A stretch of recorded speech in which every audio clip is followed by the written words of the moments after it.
Hi guys, it's Tonya from Tonya's Bakeshop, and today we're going to be doing a reverse hyperextension on a yoga ball. So to start off, you want to make sure you grab a yoga ball.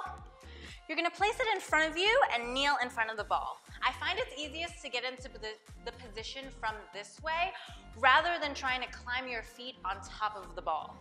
Lean forward and then extend your legs, rolling yourself forward, placing your hands on the ground.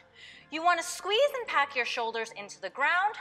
Shift most of your weight forward towards your shoulders. From here, spread your legs nice and wide. They should be outside of shoulders width. And then you're going to lift your legs up into the air, squeezing your glutes at the top.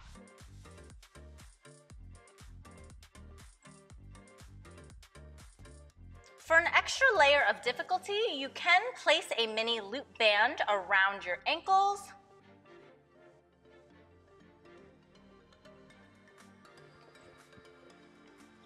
And that is a reverse hyperextension on a yoga ball.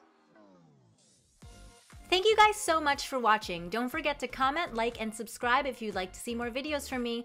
Thanks, guys!